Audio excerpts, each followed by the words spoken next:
하나님 말씀 보겠습니다. 하나님의 말씀은 이사야 35장 1절에서 10절 말씀입니다. 강야와 메마른 땅이 기뻐하며 사막이 백합화 같이 피어 즐거워하며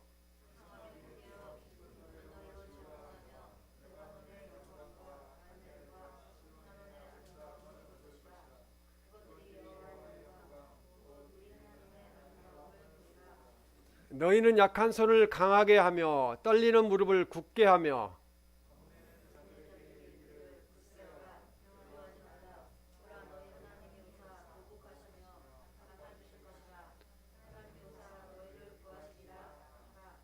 그때 맹인의 눈이 밝을 것이며 못 듣는 사람의 귀가 열릴 것이며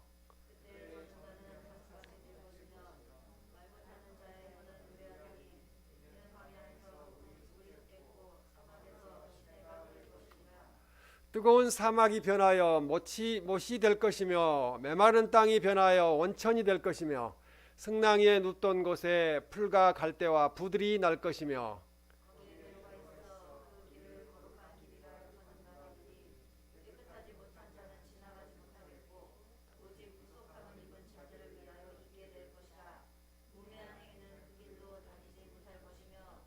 거기에는 사자가 없고 사나운 짐승이 그리로 올라가지 아니하므로 그것을 만나지 못하겠고 오직 구속함을 받은 자만 그리로 행할 것이며 여호와의 속량함을 받은 자들이 돌아오되 노래하며 시온에 이르러 그들의 머리에 영영한 희락을 띠고 기쁨과 즐거움을 얻으리니 슬픔과 탄식이 사라지리로다. 아멘.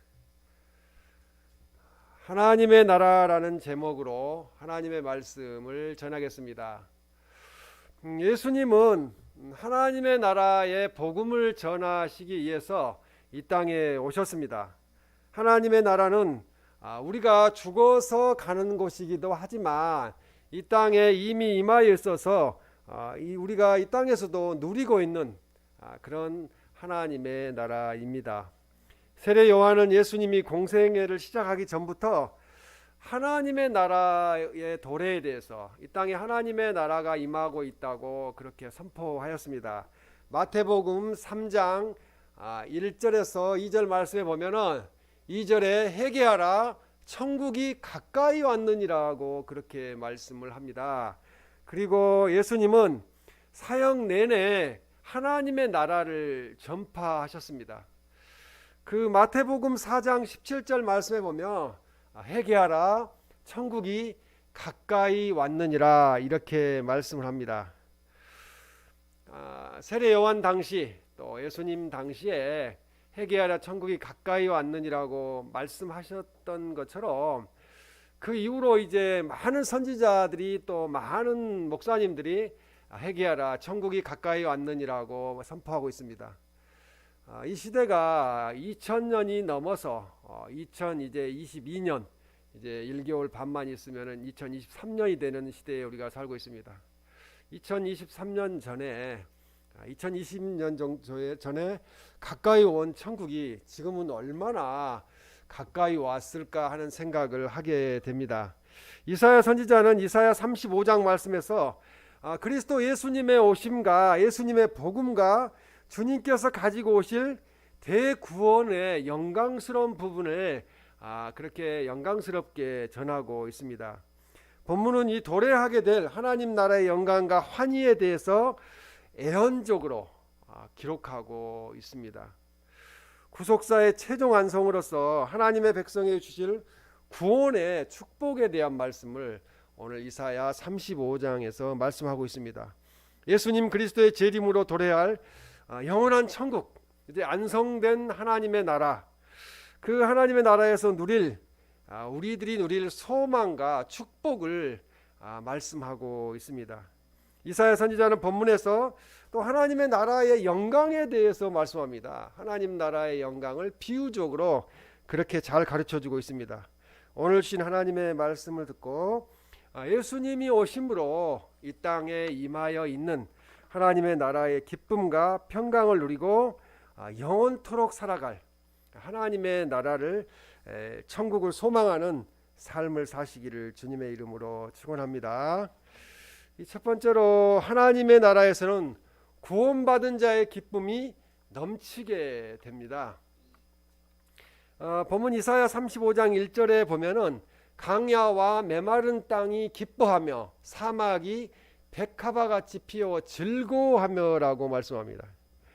여기서 강야 또 메마른 땅 사막은 항폐화된 이스라엘 땅을 가리키기도 합니다. 그리고 하나님과 단절된 삶을 살아가는 사람들, 지금 이 땅에서도 그런 사람들이 많이 있죠.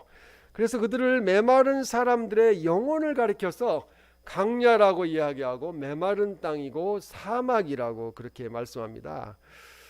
또한 사막은 성도들이 통과해야 할 죄 많은 이 세상, 영적인 사막이죠. 이 세상은 우리나라도 이렇게 뭐 자연적으로는 사막이 아니지만 영적으로 보면은 10명 중에 1명만 예수님을 믿고 있기 때문에 사막 중에서도 너무 넓은 그런 사막이라고 볼 수 있겠습니다.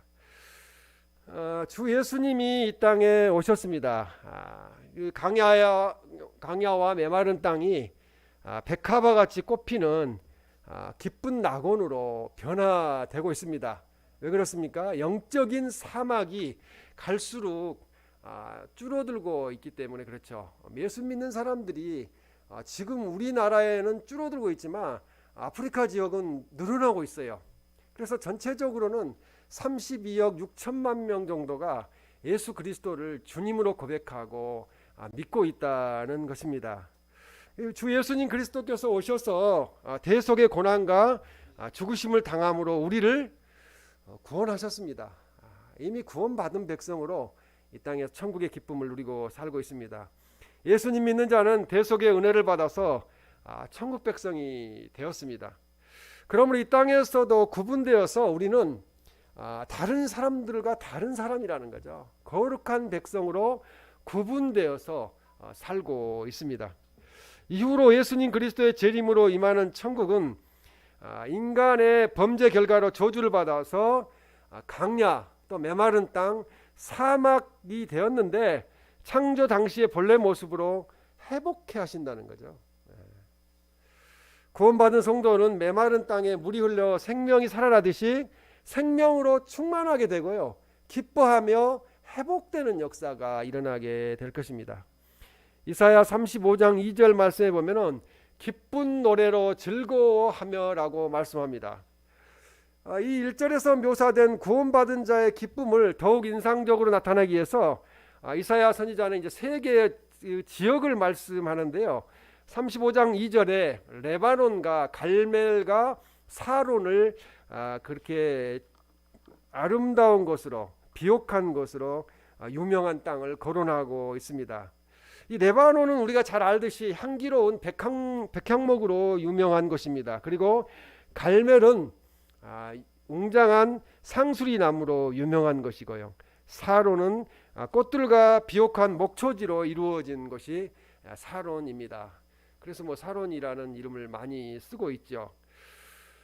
이 이사야 35장 2절 말씀에 보면 그것들이 지금 레바논과 갈멜과 사론 여호와의 영광 곧 우리 하나님의 아름다움을 보리로다 이렇게 말씀합니다.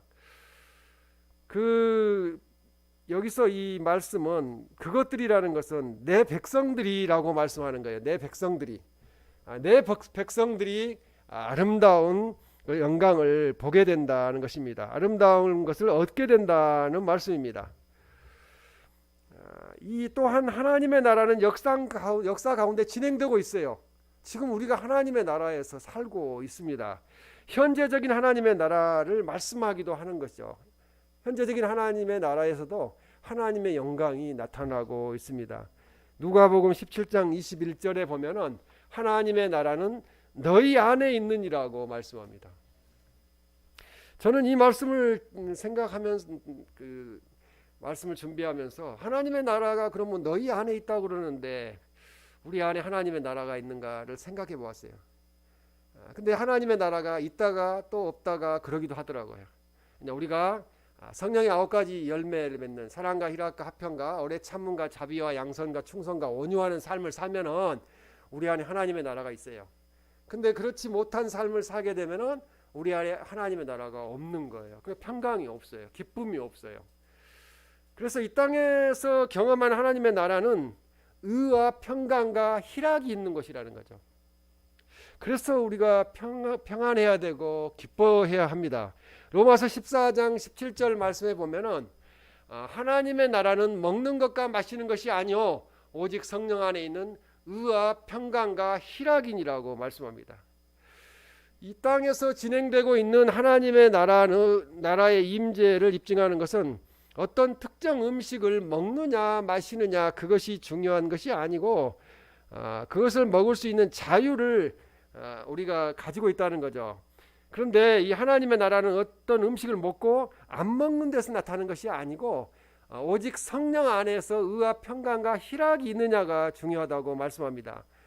그래서 이 하나님의 나라는 의와 평강과 희락이라고 말씀하는데 여기서 의는 신자가 하나님의 다스림을 받아 올바로 행동하는 것, 부름에 응답하는 것, 그것이 바로 의롭게 사는 것을 말합니다. 그래서 여기서 도덕적인 의를 말씀하기도 합니다.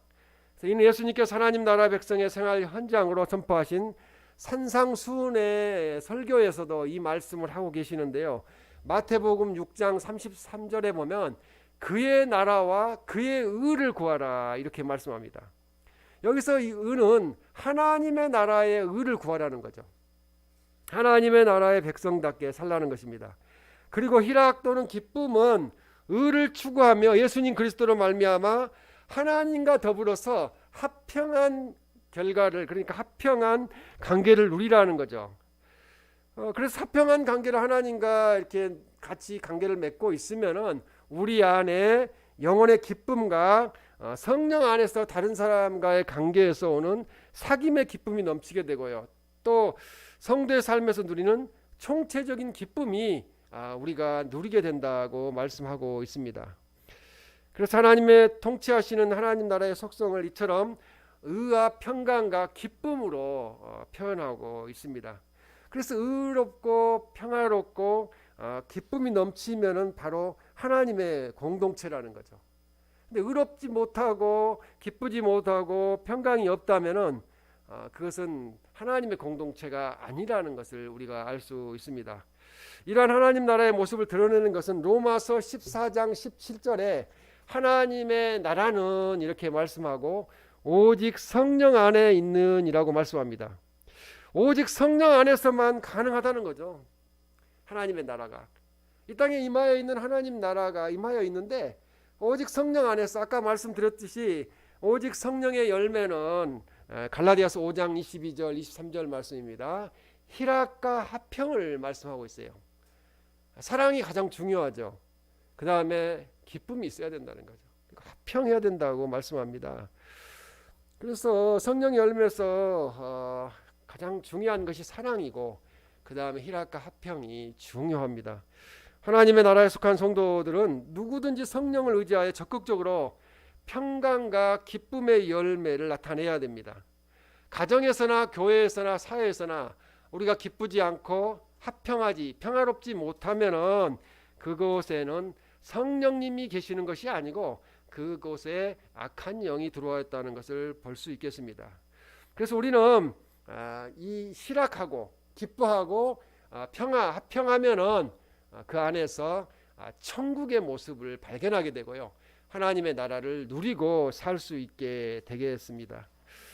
또한 우리가 이 땅에서 하나님의 나라를 체험하려면 자기를 부인해야 된다는 거죠. 이 땅이 왜 시끄럽습니까? 자기가 최고라는 거예요. 또 자기는 아무 죄가 없다는 거예요. 자기는 잘못한 게 없다는 겁니다. 그러다 보니까 이 땅이 시끄럽습니다. 그러나 우리는 하나님의 나라를 체험하기 위해서는 우리가 자신을 부인해야 된다는 거죠. 나는 아무것도 아닌 존재이다. 나는 예수님 때문에 이 땅에 살고 있으며 예수님 때문에 하나님의 자녀가 되었다. 그리고 자기 십자가를 져야 된다는 거죠. 자기 십자가, 자기에게 주어진 그런 십자가를 지고 예수님을 따라가야 될 줄로 믿습니다. 그리고 먼저 하나님의 나라와 하나님의 의를 구하는 삶을 살아야 됩니다. 그래서 마태복음 6장 33절에 너희는 먼저 그의 나라와 그의 의를, 하나님의 의를 구하라고 말씀하고 있습니다. 먼저 하나님의 나라와 하나님의 의를 구하면 하나님의 은혜로 구속받은 우리들에게 기쁨이 넘치게 됩니다. 하나님 일하면 기쁘잖아요. 세상 일하면은 어떤 대가를 받지 않고 하고 있다면 기쁘지 않을 거예요. 그러나 하나님 일을 하면은 당장 무슨 대가를 받지 않아도 하나님 앞에 기쁨을 우리가 누리게 됩니다. 그래서 우리는 하나님의 은혜로 구원받은 우리들의 그 기쁨이 이 땅에서도 넘치고 하나님 나라에서도 계속해서 기쁘게 살아가게 된다는 거죠. 우리가 먹을 거 입을 거 걱정하지 않고 매일 교회에 모여서 하나님 말씀 읽고 찬송하고 또 교제하고 떡을 떼며 이렇게 살면 얼마나 행복하겠어요. 천국 생활이 그렇다는 것입니다.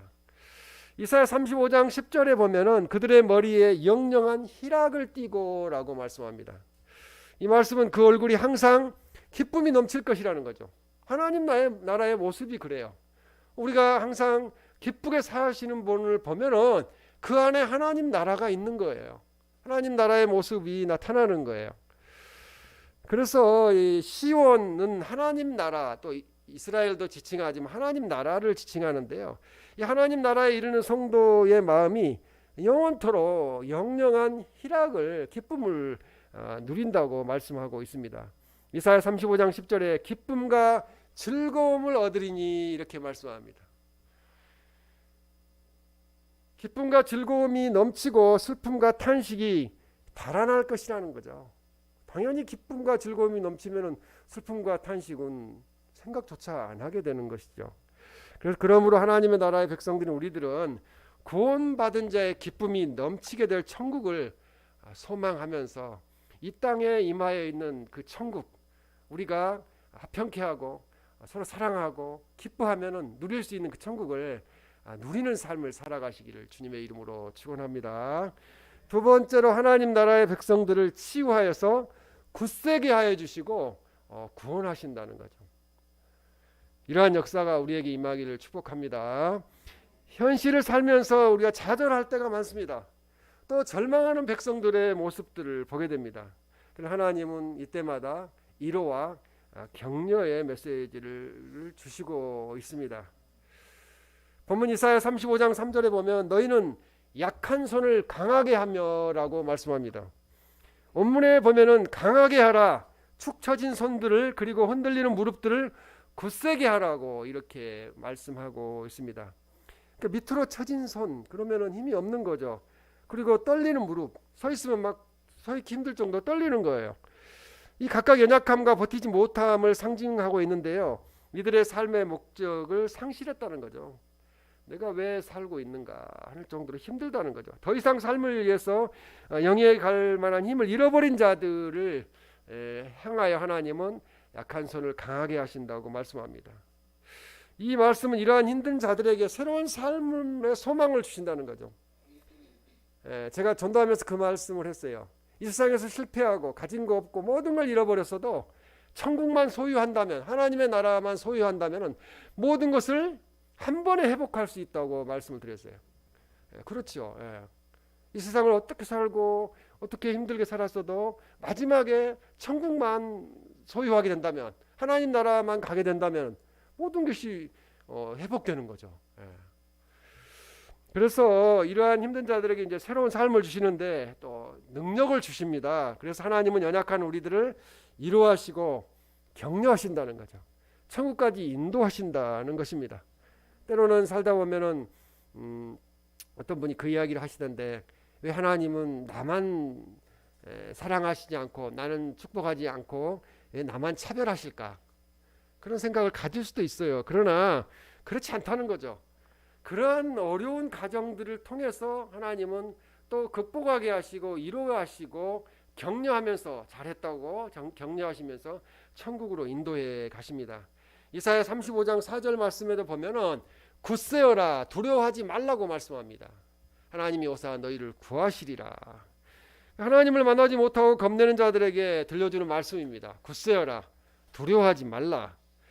이 말씀 속에서 하나님의 오심이 강조되고 있습니다. 하나님의 오심은 하나님의 백성을 억압했던 원수들에 대한 공의로운 보응과 복수를 하게 되신다는 거죠. 마지막에 하나님이 하신다는 겁니다. 그리고 하나님의 백성에 대해서는 안으시고 천국으로 구원하셔 가신다는 거죠. 그때의 감격은 이루 말할 수 없다고 말씀을 드렸습니다. 이사야 35장 5절에 그때에라고 말씀합니다. 그때가 언제인가?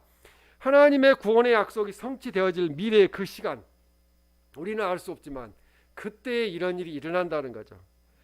이사야 35장 5절에 그때 맹인의 눈이 밝을 것이며 못 듣는 사람의 귀가 열릴 것이며 라고 말합니다.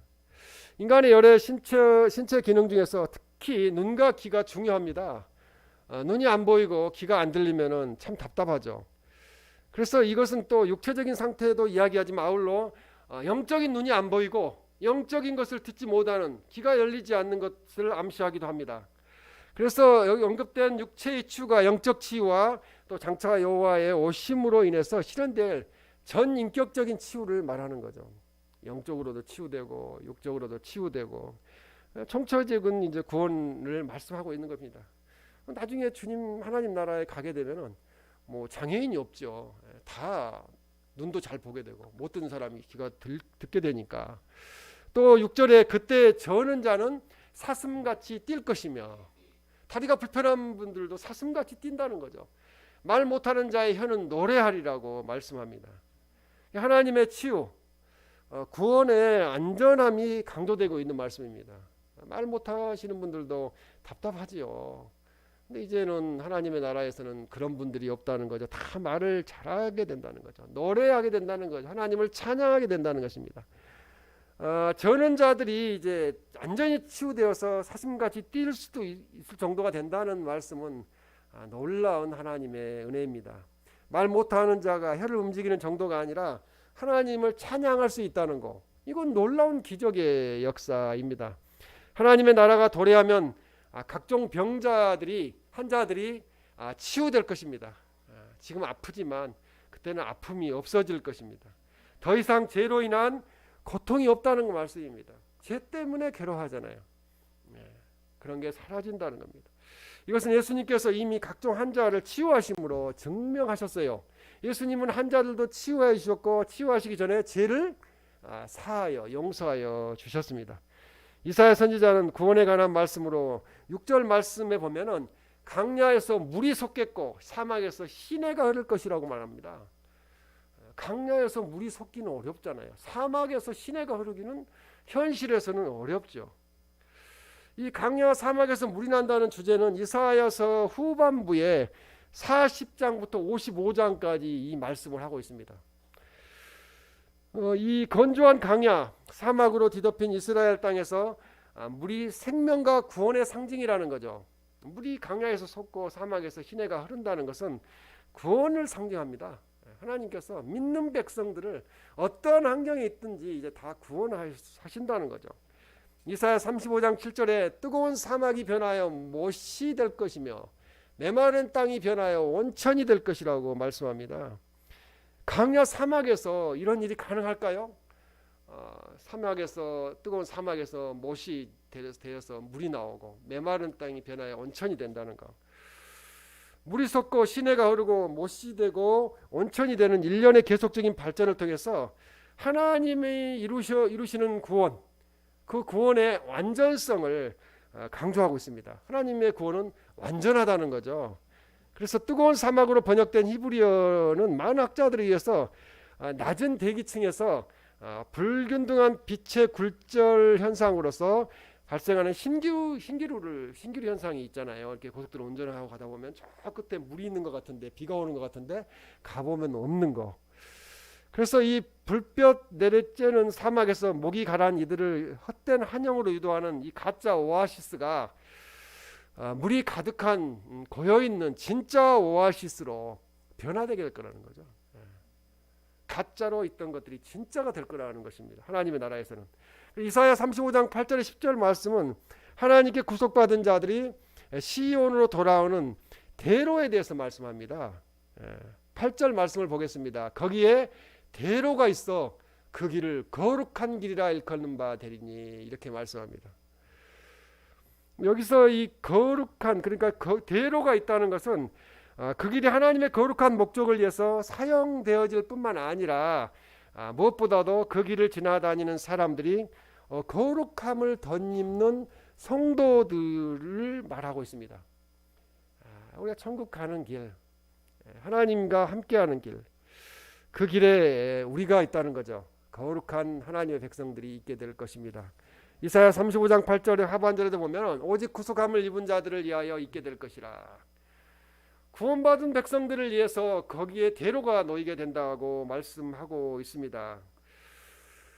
깨끗하지 못한 자, 우매한 행위는 깨끗하지 못한 자를 이야기합니다. 깨끗하지 못한 자들은 그 길로 다니지 못할 것이라고, 천국에 가지 못할 것이라고 말씀하고 있습니다. 그래서 이 우매한 분들, 하나님 모르는 분들, 깨끗하지 못한 분들, 이분들을 전도해야 될 줄로 믿습니다. 하나님 나라 백성들을 치유하여 굳세게 하고 구원하신 하나님께서 우리들을 치유해 주시고 또 우리들을 굳세게 해주셔서 이 땅에서도 구원해 주시기를 주님의 이름으로 축원합니다. 세 번째 마지막으로 하나님의 나라는 안전하고 평화롭습니다. 지금 우리나라는 안전 불감증에 걸려 있습니다. 꼭 사고가 나야 그때서야 이제 어떤 소잃고 애양간 고치는 그런 일들이 반복되고 있습니다. 그러나 로마서 14장 17절에 보면은 하나님의 나라는 의와 평강과 희락이라고 아까 말씀했는데 평강이라는 말씀 우리가 여기서 볼 수 있습니다. 에이레네 언어로 에이레네라고 하는데요. 이 예수님 그리스도의 속죄하심을 믿을 때 우리가 하나님 아버지와 화목하게 됨으로써 얻게 되는 평화로운 마음의 상태를 평강이라고 말씀합니다. 그러나 우리가 사는 이 세상은 안전을 위협하는 것들이 너무나 많다는 거죠. 전쟁의 위험, 각종 사건과 사고의 위험, 그런 것들이 우리들을 날마다 위협하고 있습니다. 언제 어떻게 무슨 일이 생길지 알 수 없습니다. 그러나 하나님의 나라에서는 이러한 위험이 없다는 말씀입니다.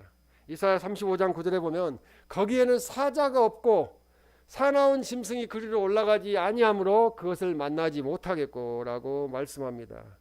하나님 나라에는 사자가 없다는 말씀입니다. 사나운 짐승이라도 그리로 올라가지 못한다는 거죠. 천국에 가지 못한다는 거죠. 하나님께서 참 보호자가 되셔서 하나님의 나라로 통행하는 대로에는 성도들을 방해하는 장애물이 하나도 없다는 말씀입니다. 그래서 하나님의 나라는 평화만 가득한 곳이 하나님의 나라입니다. 두려움과 불안이 없는 곳입니다. 그러므로 각종 위험 속에서 불안과 두려움 가운데 사는 이 세상을 향하여 천국의 참된 평화를 전하는 전도자가 되어야 된다는 거죠. 이 땅에서 임하에 있는 천국을 누리기 위해서는 주님 안으로 들어와야 된다는 거죠. 교회 안으로 들어와야 된다는 거죠. 그래야 그 천국의 기쁨을 우리가 누리게 될 줄로 믿습니다. 우리는 강야 같은 세상을 살아가고 있습니다. 사막 같은 세상을 살아가고 있습니다. 특히 영적으로 사막 속에서 우리는 살고 있습니다. 불안한 삶을 살고 있습니다. 환난과 질고 각종 사건과 사고의 위험 속에서 슬픔을 우리가 경험하고 또 탄식하잖아요. 무슨 일이 일어나면 우리는 탄식합니다. 어째서 이런 일이 일어날 수 있을까? 그런 생각들을 합니다. 특히 군에 갔다 온 사람들은 더 그런 생각을 많이 해요. 군대에서는 안 되면 되게 하라, 무엇이든지 할 수 있다고 생각하거든요. 그런데 어째서 그걸 막을 수가 없을까 하는 생각들을 많이 하게 됩니다. 그러나 하나님의 나라에서는, 시온에서는 슬픔과 탄식이 사라지고 영영한 희락과 즐거움이 넘치는 곳이 될 것입니다. 하나님의 나라에서는 구원받은 자의 기쁨이 넘치게 됩니다. 하나님의 나라 백성들을 치유하여 굳세게 하여 주시고 하나님은 이 땅에서도 구원하시고 영원토록 하나님 나라로 구원하실 것입니다. 하나님의 나라는 안전하고 평화롭습니다. 그러니까 하나님의 나라로 들어오시기 바랍니다. 우리가 하나님의 나라를 또 구원의 방주를 교회 내에서 맛보고 있는데, 그래서 교회는 기쁨이 있어야 되고요, 평안해야 됩니다. 그 기쁨과 평안을 깨뜨리는 일은 하나님의 뜻이 아닙니다. 하나님이 하시는 일이 아닙니다. 우리들이 영원토록 살게 될 영원한 천국은 기쁨이 넘치고 평안한 곳입니다. 다시는 사건 사고와 슬픔과 죽음의 고통을 맛보지 않는 영원한 안식처가 하나님의 나라입니다. 그러므로 우리들은 이 세상의 삶이 아무리 어렵고 고통스러워도 천국의 영원한 복된 삶을 소망하며 우리가 항상 기뻐하고 쉬지 말고 기도하며 범사에 감사하는, 그리고 천국을 기대하며 천국을 소망하는 삶을 사시기를 주님의 이름으로 축원합니다. 아멘.